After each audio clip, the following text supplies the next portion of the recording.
Assalamualaikum warahmatullahi wabarakatuh. Bismillahirrahmanirrahim. Alhamdulillahi rabbil alamin. Wassalatu wassalamu ala ashrafil anbiya'i wal mursalin Sayyidina Muhammadin wa ala alihi wa ashabihi wa man tabi'ahu ila yaumiddin. Amma ba'du. Para pendengar yang saya muliakan dan saya hormati, alhamdulillah, pada malam hari ini seperti biasa kita bisa bersua kembali dalam kajian rutin kita, dalam kajian fikih, kajian kitab takrib. Alhamdulillah, dalam kajian kita yang lalu telah kita bahas mengenai masalah jamak dan masalah qasar. Telah kita terangkan dalam kajian kita yang lalu bahwasanya mengqasar salat dan menjamak salat hukumnya adalah boleh kalau memang telah memenuhi beberapa syarat yang telah ditentukan oleh para ulama. Menjamak salat yaitu mengumpulkan salat asar dikumpulkan di waktu salat zuhur atau salat maghrib, dikerjakan di waktunya sholat isya, diperbolehkan dengan beberapa syarat. Kalau jamak yang akan dia lakukan adalah jamak takdim, yaitu melakukan sholat asar di waktunya sholat zuhur, atau melakukan sholat isya di waktunya sholat maghrib, maka disyaratkan 3 hal. Yang pertama, hendaknya orang tersebut memulai sholat yang pertama, sholat zuhur terlebih dahulu, kemudian sholat asar, atau sholat maghrib terlebih dahulu, kemudian sholat isya. Kalau dibalik, sholat isya terlebih dahulu, kemudian melakukan sholat maghrib, maka jamaknya tidak sah. Begitu juga kalau dia melakukan sholat asar terlebih dahulu, kemudian melakukan sholat zuhur, maka sholatnya tidak sah. Maka untuk jamak taktib, dia harus mendahulukan sholat yang pertama, karena sholat yang pertama adalah sholat yang mempunyai waktu yang ada. Maka sholat yang kedua harus diakhirkan. Sholat yang kedua, orang yang ingin menjamak jamak takdim, ingin mendahulukan asar di waktu sholat zuhur, atau ingin mendahulukan sholat isya di waktu maghrib, maka ketika dia sholat zuhur atau sholat asar harus niat jamak, niat bahwasanya dia akan mengerjakan sholat asar di waktu sholat zuhur, atau dia niat untuk mengerjakan sholat isya di waktu sholat maghrib. Dan niat ini harus dilakukan ketika dia masih berada dalam sholat zuhur, atau ketika dia masih berada dalam sholat asar. Ini adalah menurut qaul yang mu'tamad, dan disunahkan niat tersebut kalau bisa bareng dengan niat pertama kali sholat. Di sana ada pendapat Muqabil Adhar yang mengatakan meskipun misalnya kalau lupa, maka boleh niat setelah salam dari sholat zuhurnya atau dari sholat maghribnya boleh. Tapi dengan syarat jarak antara ingatnya dengan salamnya tidak lama, sehingga di sana tidak ada pemisah antara sholat yang pertama dengan sholat yang kedua. Terus syarat yang ketiga adalah hendaknya orang tersebut kalau ingin jamak takdim berarti harus mengerjakan sholat asar langsung setelah selesai mengerjakan sholat zuhur. Juga mengerjakan sholat isya langsung setelah mengerjakan sholat maghrib. Tidak ada pemisah antara sholat zuhur dengan sholat asarnya, langsung dikerjakan. Itu namanya al-muwalah. Jika dia mengerjakan sholat yang kedua setelah lama mengerjakan sholat yang pertama, maka jamaknya tidak sah. Harus melakukan sholat asarnya di waktu asar. Maka kalau dia ingin melakukan jamak takdim, mendahulukan sholat asar di waktu sholat zuhur, kalau sudah selesai sholat zuhur dan sudah niat untuk mengerjakan jamak, maka langsung dia harus mengerjakan sholat asar ketika itu juga. Dan tidak boleh di sini setelah sholat zuhur terus sholat ba'diyah 2 rakaat terlebih dahulu, tidak boleh. Nanti ba'diyahnya dilakukan kalau dia selesai mengerjakan sholat asarnya sekalian. Adapun untuk jamak takhir seperti yang saya sebutkan kemarin, syaratnya cuma satu saja, yaitu hendaknya orang tersebut ketika di waktu sholat zuhur dia itu niat bahwasanya dia ingin mengakhirkan sholat zuhur di waktu sholat asar. Begitu juga kalau dia itu ingin melakukan jamak takhir di waktu isya, berarti dia harus niat ketika waktu sholat maghrib masih ada, bahwasanya dia akan melakukan sholat maghrib di waktunya sholat isya. Kalau tidak diniati, maka sholat maghribnya akan menjadi qadha, sholat zuhurnya akan menjadi qadha, dan dia berdosa. Apakah disyaratkan harus mualah atau disyaratkan harus tertib? Tidak disyaratkan, cuma sunnah saja. Sunnah kalau jamak takhir untuk mengerjakan sholat maghrib terlebih dahulu, kemudian sholat isya, dan sunnah tidak ada batas, tidak ada pemisah antara sholat maghribnya dengan sholat isyanya. Sunnah saja. Berbeda dengan sholat jamak takdim. Kalau jamak takdim harus dilakukan secara langsung dan harus secara berurutan. Kalau jamak takhir, hal itu cuma sekedar sunnah saja. Yang wajib adalah ketika waktu sholat pertama, ketika waktu sholat zuhur, dan ketika waktu sholat maghrib, kalau dia ingin melakukan jamak takhir, maka dia harus niat bahwasanya saya akan mengakhirkan sholat zuhur di waktu sholat asar, atau mengakhirkan sholat maghrib di waktu sholat isya. Dan disyaratkan pula untuk perjalanan atau safar atau bepergian yang boleh untuk menjamak adalah perpergian yang jauh. Seperti yang saya sebutkan kemarin, perpergian yang jauh adalah perpergian yang jaraknya sudah mencapai 16 farsakh, yaitu sekitar 81 km.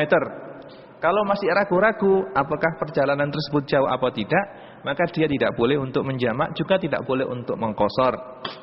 Syarat yang kedua, perjalanan tersebut adalah perjalanan yang bukan maksiat. Kalau tujuan dari bepergiannya itu adalah tujuan maksiat, maka dia tidak boleh melakukan jamak, juga tidak boleh untuk melakukan qashar. Untuk kajian kita kali ini, kita akan membahas mengenai jamak sebab hujan atau al-jam'u fil matar. Di sini Imam Abi Suja mengatakan wa yajuzu, dan diperbolehkan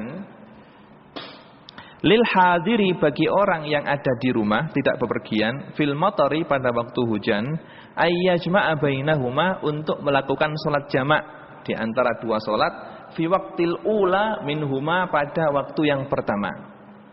Jadi boleh orang tersebut melakukan jamak takdim jika terjadi hujan. Dan termasuk dalam kategori hujan di sini adalah hujan salju misalnya, atau ada angin yang bertiup, angin kencang yang bertiup yang disertai dengan gerimis, dan waktu itu dingin, maka diperbolehkan. Jadi surah atau gambaran diperbolehkannya jamak sebab hujan ini seperti apa? Misalnya kalau penduduk desa mempunyai masjid, yang masjid ini misalnya jauh dari tempat tinggal mereka, sehingga kalau terjadi hujan, orang ingin sholat jamaah di masjid itu berat. Jadi kalau terjadi hujan, misalnya maghrib para penduduk sholat di masjid bersama, sebelum sholat turun hujan deras misalnya, maka dalam keadaan seperti ini penduduk yang berada di masjid tersebut boleh menjamak, sekalian melakukan sholat isya bersama dengan sholat maghrib. Tapi hal tersebut diperbolehkan dengan beberapa syarat yang akan saya sebutkan. Atau misalnya berangkat dari rumah sudah hujan, sampai di masjid masih tetap hujan.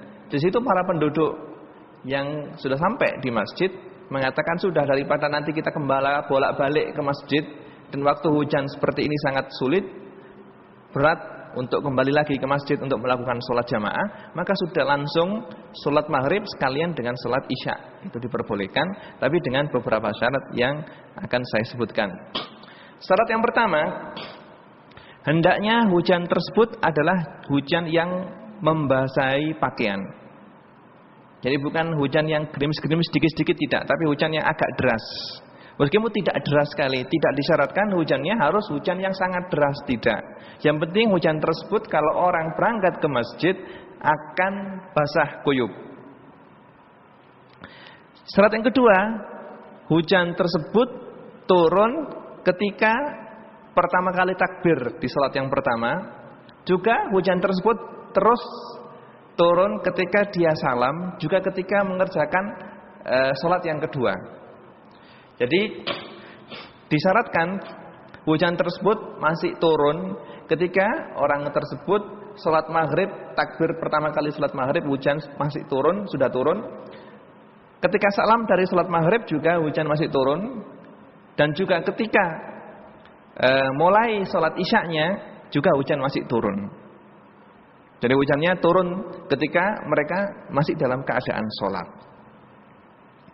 Syarat yang ketiga, diperbolehkannya jamak antara dua salat dengan jamak takdim. Salat isya dilakukan di waktu maghrib atau salat asar dilakukan di waktu zuhur. Ini khusus untuk jamaah yang berjamaah di masjid, yang mana masjidnya itu jauh dari tempat dia atau dari tempat tinggal dia. Sehingga kalau seandainya hujan turun itu tidak berhenti misalnya, nanti kalau kembali lagi ke masjid itu sangat berat karena adanya hujan. Atau nanti kalau kembali untuk melakukan berjamaah lagi, misalnya maghrib turun hujan, setelah sholat maghrib pulang ke rumah, loh nanti isya, adzan isya kembali lagi ke masjid untuk berjamaah, sekiranya berat bolak-balik ke masjid itu, yang mana masjidnya itu berada jauh dari tempat tinggal dia. Maka kalau keadaan seperti ini, maka imam sebagai imam boleh menjamak atau melakukan sholat jamak dengan jamak takdim antara sholat maghrib dengan sholat isya. Jadi kalau hujannya ketika itu masih turun lebat, maka dia ngomong kepada para jamaah kita akan melakukan sholat maghrib, terus langsung kita akan jamak takdim sholat isya kita lakukan langsung setelah kita selesai mengerjakan sholat maghrib. Boleh. Jadi ini semuanya adalah untuk takhfif atau untuk memudahkan orang Islam, untuk jangan sampai orang Islam itu keberatan dalam melakukan sesuatu yang telah diperintahkan oleh Allah Subhanahu wa taala. Di sini Allah Subhanahu wa taala dan Rasulullah sallallahu alaihi wasallam memberikan banyak keringanan kepada umatnya agar umatnya tersebut tidak lepas dan tidak meninggalkan salat berjamaah dengan begitu saja. Ini adalah adanya diperbolehkan jamak takdim untuk orang yang jamaah di masjid yang jauh dari tempat tinggalnya. Ini adalah menandakan bahwasanya pentingnya sholat berjamaah. Sehingga dalam keadaan seperti ini jangan sampai karena sekedar adanya hujan orang-orang tidak melakukan sholat berjamaah. Karena sholat berjamaah itu fadilahnya sangat besar sekali. Maka karena jamak yang diperbolehkan ini adalah jamak takdim, maka di sana disyaratkan juga syarat-syarat yang disyaratkan di jamak takdim. Maka kalau setelah selesai mengerjakan sholat maghrib, maka langsung para jamaah mengerjakan sholat isya. Dan tidak boleh antara sholat maghrib dan sholat isyanya ada pemisah. Dan sholat yang pertama kali dikerjakan adalah sholat maghrib kemudian sholat isya. Tidak boleh dibalik sholat isya dulu kemudian sholat maghrib, tidak. Tapi sholat maghrib dulu kemudian sholat isya sebagaimana di jamak takdim. Jadi intinya Rasulullah Shallallahu Alaihi Wasallam memperbolehkan umatnya untuk mengadakan jamak, melakukan jamak takdim pada waktu turun hujan, atau pada waktu turun salju, atau pada waktu adanya angin yang berhembus kencang disertai dengan rintik-rintik hujan. Jamak takdim untuk siapa? Untuk orang-orang yang berada di masjid ingin melakukan sholat berjamaah. Sekiranya kalau orang tersebut akan kembali lagi ke masjid untuk melakukan sholat isya, keberatan karena tempat tinggalnya jauh dari masjid. Ini semuanya adalah untuk memudahkan orang Islam jangan sampai meninggalkan sholat berjamaah. Syaratnya adalah seperti yang saya sebutkan tadi, hujannya tersebut bukan hujan yang rintik-rintik biasa, tapi hujan yang agak deras sehingga hujan tersebut bisa membasahi pakaian. Basah pakaian kalau kita keluar kena hujan.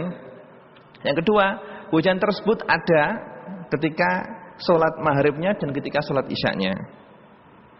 Dan diperbolehkan jamak ini adalah khusus bagi orang yang berjamaah di masjid yang jauh dari tempat tinggalnya. Hal ini adalah berdasarkan hadis yang diriwayatkan dari Rasulullah sallallahu alaihi wasallam seperti yang diriwayatkan oleh Imam Bukhari dan Imam Muslim dari sahabat Ibnu Abbas radhiyallahu anhuma. An-Nabiy sallallahu alaihi wasallam shalla bil Madinati sab'an wa thamaniyan adh-dhuhra wal asra wal maghriba wal isya. Zada Muslim min ghairi khaufin wala safarin. Dalam riwayat yang diriwayatkan oleh Imam Bukhari, qala Abu Ayyub, salah seorang perawi hadis, la'allahu fi lailatin mutiratin qala asa. Jadi Ibnu Abbas menceritakan bahwasanya Rasulullah sallallahu alaihi wasallam suatu ketika menjamak salat zuhur dan asar, maghrib dan isya di Madinah. Ketika itu tanpa sebab perjalanan dan tanpa sebab yang lainnya. Cuma ketika itu salah seorang perawi hadis mengatakan bahwasanya apa yang telah dilakukan oleh Rasulullah sallallahu alaihi wasallam ketika itu adalah ketika malamnya itu hujan. Ketika hari itu terjadi hujan sehingga Rasulullah sallallahu alaihi wasallam tidak ingin memberatkan orang-orang untuk datang ke masjid kedua kalinya untuk melakukan salat isya dan untuk melakukan salat asar, sehingga Rasulullah sallallahu alaihi wasallam langsung menjamak. Beliau mengadakan salat jamak, salat zuhur, terus langsung salat asar dan salat maghrib, langsung salat isya, kemudian buyar kembali masing-masing ke rumahnya masing-masing. Dan yang diperbolehkan adalah jamak takdim saja. Jamak takdim saja. Adapun kalau dijamak dengan jamak takhir, maka tidak diperbolehkan. Kemudian di sini ada sebuah jamak. Jamak lagi di samping jamak karena sebab hujan, di sini ada yang namanya jam'u bil marad, mengadakan atau melakukan sholat dengan cara jamak karena sebab sakit. Karena sebab sakit, dan ini adalah pendapatnya beberapa ulama. Pendapatnya beberapa ulama Syafi'iyah, seperti pendapatnya Imam Qadhi Husain dan Imam Mutawalli, juga Imam Rawiyani, juga Imam Khattabi. Juga pendapat ini dinukil dari pendapatnya Imam Ahmad radhiyallahu anhum, dan pendapat ini juga dikuatkan oleh Imam Nawawi rahmatullahi alaihi, dan juga diriwayatkan dari sahabat Ibnu Abbas radhiyallahu anhuma. Jadi kalau ada orang yang sedang dalam keadaan sakit, ada orang dalam keadaan sakit, maka orang tersebut boleh melakukan jamak, menggabung antara dua sholat. Baik dia melakukan dua sholat itu dengan jamak takdim atau dengan jamak takhir. Seandainya orang tersebut sakit parah misalnya, ketika masuk waktu sholat zuhur, dia penyakitnya kumat, penyakitnya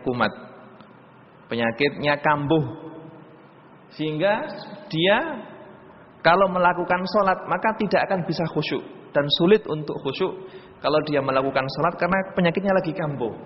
Dalam keadaan seperti ini, maka dia boleh mengakhirkan sholat zuhur dan dia lakukan di waktu asar.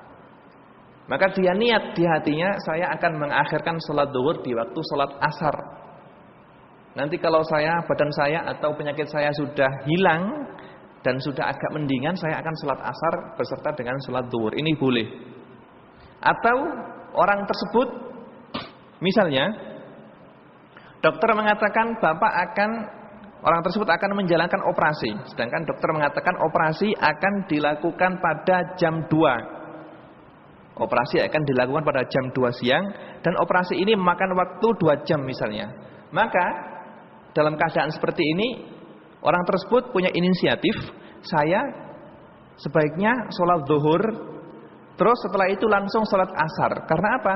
Nanti kalau operasi memakan waktu 2 jam, kalau nanti setelah operasi dia bisa bergerak, bisa wudu dan bisa melakukan sholat dengan biasa. Tapi kalau misalnya setelah operasi dokter melarang untuk bergerak misalnya, agar jahitan yang ada di lukanya itu tidak bergeser atau tidak terbuka, dilarang untuk bergerak, maka yang ahsan, yang lebih afdal adalah saya sholat zuhur terlebih dahulu, kemudian sholat asar dijamak sekalian. Ini bagi orang yang sakit boleh melakukan jamak. Kalau jamak yang dilakukan itu adalah jamak takdim, maka disyaratkan syarat-syarat yang disyaratkan pada jamak takdim. Maka dia harus tertib melakukan salat zuhur terlebih dahulu, kemudian salat asar, juga harus mualah, tidak boleh memisah antara salat asar dan salat zuhur. Kalau selesai salat zuhur langsung menjalankan salat asar. Juga harus niat untuk menjamak ketika dia melakukan salat zuhur. Jadi orang yang sakit boleh untuk menjamak antara dua salat, melakukan menjamak salat zuhur dijamak dengan salat asar atau salat maghrib dijamak dengan salat isya, terserah. Tapi dia melihat kondisi dan situasi yang ada. Kalau misalnya ketika waktu salat zuhur dia penyakitnya kambuh dan tidak mungkin untuk melakukan salat, maka dia niat di hatinya, saya akan mengakhirkan salat zuhur. Ternyata penyakitnya kambuh tersebut lama, tidak hilang-hilang sampai masuk salat asar jam 5 penyakitnya sudah reda misalnya, sakitnya tidak ada lagi. Maka secepatnya dia melakukan salat asar dengan salat zuhur sekalian. Kalau misalnya ketika itu masih enak tubuhnya sampai masuk waktu maghrib misalnya, maka dia boleh menjamak antara maghrib dengan isya.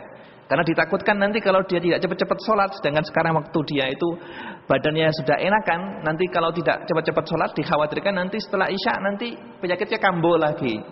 Nah kalau begitu maka lebih baik dia setelah sholat maghrib, setelah sholat asar dan zuhur, kalau sudah masuk waktu sholat maghrib langsung melakukan sholat maghrib, langsung dijamak dengan sholat isya. Ini juga diperbolehkan. Karena orang sakit memerlukan hal yang seperti ini, daripada dia meninggalkan sholat dan tidak sholat sama sekali. Maka lebih dari sini agama memberikan dia keluasan untuk mengadakan atau melakukan sholat secara jamak seperti yang saya terangkan tadi. Dan untuk apa yang dilakukan, apakah jamak takhir atau jamak takdim, maka itu bisa dia kira-kira sendiri menurut situasi dan keadaan dia. Dan jamak yang dilakukan karena sebab sakit ini telah dilakukan oleh Ibnu Abbas radhiyallahu anhuma. Suatu ketika Ibnu Abbas dalam keadaan sakit melakukan jamak yang seperti ini. Kemudian ada seseorang yang bertanya kepada beliau dan ingkar terhadap apa yang dilakukan oleh beliau. Kemudian Ibnu Abbas mengatakan bahwasanya apa yang telah saya lakukan ini telah dilakukan oleh Rasulullah sallallahu alaihi wasallam. Seorang tabi'in yang namanya Abdullah bin Syakik ketika itu ragu-ragu apakah yang dilakukan Ibnu Abbas ini benar tidak? Apakah yang dilakukan Ibnu Abbas ini benar tidak? Apakah hal tersebut diriwayatkan dari Rasulullah sallallahu alaihi wasallam apa tidak? Maka Ibnu Rasyid ketika itu tanya kepada Abu Hurairah, "Abu Hurairah, Ibnu Abbas melakukan hal seperti ini. Apakah Anda pernah mendengar bahwasanya Rasulullah sallallahu alaihi wasallam telah melakukannya?" Ketika itu Abu Hurairah mengatakan, iya, Rasulullah Shallallahu Alaihi Wasallam telah melakukan apa yang telah dilakukan oleh Ibnu Abbas. Maka dari ini jamak bil marad ini diperbolehkan, dan memang kalau kita lihat keluasan dan rukhsah yang diberikan oleh agama, maka bisa kita katakan jamak bil marad ini bahkan lebih diperbolehkan daripada jamak bil matar itu sendiri. Dan hal ini adalah telah dinas atau dicetuskan oleh Imam Syafi'i dalam kitab yang dinukil oleh Imam Muzani di kitabnya Mukhtasar. Di kitabnya Mukhtasar, Imam Muzani menukil dari Imam Syafi'i bahwasanya beliau memperbolehkan jamak sebab karena sakit ini. Dan Imam Nawawi mengatakan bahwasanya hadis yang telah saya sebutkan tadi, bahwasanya Rasulullah sallallahu alaihi wasallam jamaah baina zuhur wal asr wal maghrib wal isya bi ghairi min ghairi khaufin wala safarin, ketika itu bahwasanya Rasulullah sallallahu alaihi wasallam melakukan salat jamak asar dan zuhur, maghrib dengan isya tanpa ada sebab khauf dan tanpa ada sebab safar. Ibnu Abbas ketika ditanya kenapa Rasulullah mengatakan seperti itu, atau kenapa Rasulullah sallallahu alaihi wasallam melakukan seperti itu, maka sahabat Ibnu Abbas mengatakan yuridu alla yukhrija ala ummatihi. Rasulullah sallallahu alaihi wasallam melakukan hal itu, beliau tidak ingin memberatkan umatnya. Sekiranya di sana ada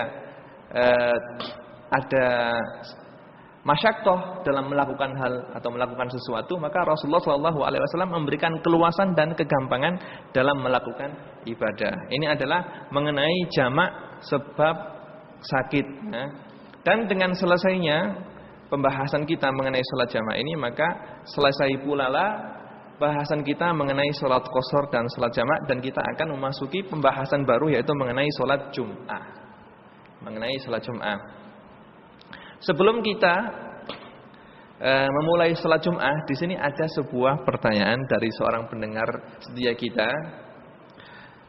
Beliau bertanya, Ustadz, mohon penjelasan kebolehan mendahulukan sholat pada sholat jamak takhir. Contoh zuhur dan asar didahulukan asar atau maghrib, dan isya atau maghrib dan isya didahulukan isya. Jadi mendahulukan sholat yang bertepatan waktu sholat tersebut boleh. Jadi untuk jamak takhir melakukan sholat zuhur di waktu sholat asar atau melakukan sholat maghrib di waktu sholat isya, ini orang yang melakukan jamak bebas, boleh mendahulukan sholat isya kemudian melakukan sholat maghrib, atau mendahulukan sholat maghrib kemudian melakukan sholat isya. Atau kalau zuhur dan asar, mendahulukan sholat asar kemudian melakukan sholat zuhur, atau mendahulukan sholat zuhur kemudian mengerjakan sholat zuhur. Tidak apa-apa. Tidak apa-apa. Cuma kalau memang waktu sholat asar itu mau habis, maka yang afdal adalah mendahulukan sholat asar terlebih dahulu, kemudian melakukan sholat maghrib, melakukan sholat zuhur. Atau waktu sholat isya mau habis, maka dia mengerjakan sholat isya dahulu, kemudian dia melakukan sholat maghrib. Ini kalau waktu sholat isya mau habis atau waktu sholat asar mau habis, maka yang didahulukan adalah dia melakukan sholat asar terlebih dahulu, kemudian sholat zuhur, atau melakukan sholat isya terlebih dahulu, kemudian melakukan sholat maghrib. Tapi kalau waktunya masih lama, maka yang afdol adalah mendahulukan sholat maghrib terlebih dahulu, kemudian melakukan sholat isya, atau mendahulukan sholat zuhur terlebih dahulu, kemudian melakukan sholat asar. Sholat asar, karena al-tartib juga disunahkan dalam jamak takhir. Yang kedua, kita berniat untuk jamaah takhir, dan ketika itu bertepatan dengan jamaah sholat asar.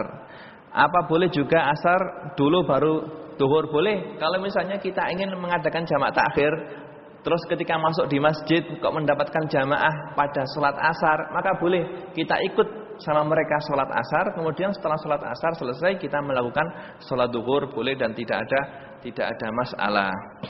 Baik. Pembahasan kita kali ini adalah mengenai sholat Jumat. Mengenai sholat Jumat, kita telah menyelesaikan pembahasan kita mengenai sholat jamak dan sholat qashar. Kemudian kita akan beralih kepada sholat Jumat. Dan perlu diketahui, sholat Jumat ini adalah sholat yang paling utama. Sholat yang paling mulia di antara sholat 5 waktu yang ada adalah sholat Jumat. Dan hari Jumat adalah hari yang paling utama di antara 7 hari dalam 1 minggu tersebut. Bulan yang paling mulia dalam 1 tahun adalah bulan Ramadan. Dan hari yang paling mulia pada 1 minggu adalah hari Jumat. Maka sebagai orang muslim yang taat pada hari Jumat, kita harus memperbanyak ibadah. Memperbanyak ibadah dan mendekatkan diri kepada Allah Subhanahu wa taala, karena hari Jumat adalah hari yang dikhususkan untuk memperbanyak ibadah. Diceritakan bahwasanya suatu ketika Sayyidina Ali radhiyallahu anhu ketika itu berada di masjid dan mengajari para tabi'in, berkumpul dengan para tabi'in. Para tabi'in belajar ketika itu kepada Sayyidina Ali radhiyallahu anhu, dan ketepatan pada hari itu adalah hari Jumat. Maka ketika Sayyidina Umar radhiyallahu anhu masuk ke masjid, beliau berkata kepada Sayyidina Ali, "Halla 'allamtumuz dzikra." Maksudnya lebih baik kalau hari Jumat gini adalah mereka kamu ajari zikir dan beribadah kepada Allah Subhanahu wa taala. Meskipun belajar sendiri itu ibadah. Cuma ketika hari Jumat, karena hari Jumat ini adalah hari yang mempunyai kekhususan sendiri, maka lebih baik pada hari Jumat ini adalah kita memperbanyak ibadah kepada Allah Subhanahu wa taala. Karena ibadah yang dilakukan pada hari Jumat digandakan pahalanya oleh Allah Subhanahu wa taala karena mulianya hari Jumat ini. Dan malam Jumat adalah malam yang sangat mulia. Jadi sholat Jumat ini adalah sebuah anugerah, sebuah kemuliaan yang diberikan oleh Allah Subhanahu wa taala kepada umatnya Rasulullah sallallahu alaihi wasallam. Dalam suatu hadis yang diriwayatkan oleh Imam Bukhari dan Imam Muslim dari sahabat Abi Hurairah radhiyallahu anhu, annahu sami'a Rasulullah sallallahu alaihi wasallam yaqul, nahnu al-akhiruna as-sabiquna yaumal qiyamah baida annahum utul kitaba min qablina summa hadha yaumuhum alladhi furida alaihim fakhtalafu fihi fahadanallahu fannasu lana fi kitabaun al-yahudu ghadan wan nasara ba'da ghadin. Yang artinya kita, kata Rasulullah sallallahu alaihi wasallam, kita adalah umat yang terakhir datangnya. Asabiquna yaumul qiyamah, meskipun kita terakhir, umat yang paling akhir datangnya, tapi kita adalah umat yang paling dahulu besok di hari kiamat. Baida annahum utul kitaba min qablina, meskipun umat-umat yang dahulu Allah Subhanahu wa taala memberikan syariat dan memberikan kitab kepada mereka sebelum kita, tapi mereka semuanya akan terlambat. Kita adalah umat yang lebih dahulu. Summa hadza, dan hari ini, kata Rasulullah, hari Jumat, yaumuhum alladzi furida alaihim, dan hari ini adalah hari yang mana Allah Subhanahu wa taala memerintahkan mereka untuk mendekatkan diri kepada Allah Subhanahu wa taala. Fakhtalafu fihi, kemudian mereka tidak nurut dan tidak patuh dengan apa yang diperintahkan oleh Allah Subhanahu wa taala. Fahadanallahu, dan alhamdulillah Allah Subhanahu wa taala, kata Rasulullah, telah memberikan hidayah kepada kita sehingga pada hari Jumat kita mendekatkan diri kepada Allah Subhanahu wa taala. Fannasu lana fihi taba, maka semua manusia adalah pengikut kita, mengikuti kita, bahwasanya hari Jumat adalah hari ibadah. Al-yahudu ghadan wan nasara ba'da ghadin, orang Yahudi besok dan orang Nasrani setelahnya. Jadi hari Jumat ini adalah hari yang mana Allah Subhanahu wa taala menjadikan atau memberikan kepada hari ini kekhususan atau keistimewaan, bahwasanya hari ini adalah hari untuk memperbanyak ibadah. Dan hari Jumat ini adalah hari yang mana Allah Subhanahu wa taala memerintahkan umat-umat sebelumnya untuk memperbanyak ibadah, tapi mereka tidak nurut, tidak mendengarkan seruan Allah Subhanahu wa taala. Sehingga Rasulullah sallallahu alaihi wasallam mengatakan, alhamdulillah alladzi qad hadana. Alhamdulillah Allah Subhanahu wa taala telah memberikan hidayah kepada kita sehingga menunjukkan kepada kita bahwasanya hari Jumat ini ada hari yang mulia, yang hari bagi kita untuk memperbanyak ibadah. Dan besoknya umat manusia akan mengikuti jejak kita, baik Yahudi atau Nasrani. Dan perlu diketahui bahwasanya sholat Jumat ini diwajibkan oleh Allah Subhanahu wa taala sebelum hijrahnya Rasulullah sallallahu alaihi wasallam. Jadi sebelum hijrah, Allah Subhanahu wa taala telah memerintahkan umat Islam untuk melakukan sholat Jumat. Cuma ketika Rasulullah dan para sahabat berada di Mekah, mereka belum bisa melakukan sholat Jum'ah. Karena situasi dan kondisi mereka ketika berada di Mekah adalah sangat lemah. Sangat lemah. Tidak mungkin mereka berkelompok dan bersama-sama melakukan sholat Jumat. Karena kalau melakukan seperti itu, maka orang kafir Quraisy pasti akan menganiaya mereka. Maka ketika itu Rasulullah Shallallahu Alaihi Wasallam ketika berada di Mekah belum sempat melakukan sholat Jumat karena memang situasi ketika itu masih lemah. Dan Jumatan yang pertama kali dilakukan oleh orang Islam ketika itu adalah dilakukan di Madinah, dipimpin oleh seorang sahabat yang namanya As'ad bin Zararah ketika itu, sebagaimana yang diceritakan dan diriwayatkan oleh Imam Abu Dawud dan yang lainnya dari Ka'ab bin Malik radhiyallahu anhu, bahwasanya Jumatan yang pertama kali dilakukan oleh orang Islam ketika itu berada di Madinah sebelum datangnya Rasulullah sallallahu alaihi wasallam yang dipimpin oleh sahabat As'ad bin Zararah radhiyallahu anhu. Salat Jumat ini hukumnya adalah wajib. Dan Allah Subhanahu wa taala telah menegaskan kewajiban salat Jumat ini di dalam Al-Qur'an. Juga di sana banyak sekali hadis yang menyatakan bahwasanya salat Jumat ini adalah hukumnya wajib yang harus dilakukan oleh setiap orang Islam. Allah Subhanahu wa taala telah berfirman dalam surat Jumat ayat 9, "Ya ayyuhalladzina amanu idza nudiya lis-salati min yaumil jum'ati fas'au ila dzikrillahi wa dzarul bait, dzalikum khairul lakum in kuntum ta'lamun." Wahai orang-orang yang beriman, idza nudiya lis-salati, jika dikumandangkan kamu, diserukan kamu untuk mengerjakan salat min yaumil jum'ati, pada hari Jumat, fas'au ila dzikrillah, maka segeralah menuju kepada zikir Allah Subhanahu wa taala. Segeralah kamu untuk melakukan salat. Wa dzarul bai', dan tinggalkan jual beli. Dzalikum khairul lakum in kuntum ta'lamun, dan itu adalah yang lebih baik untukmu jika kamu mengetahui.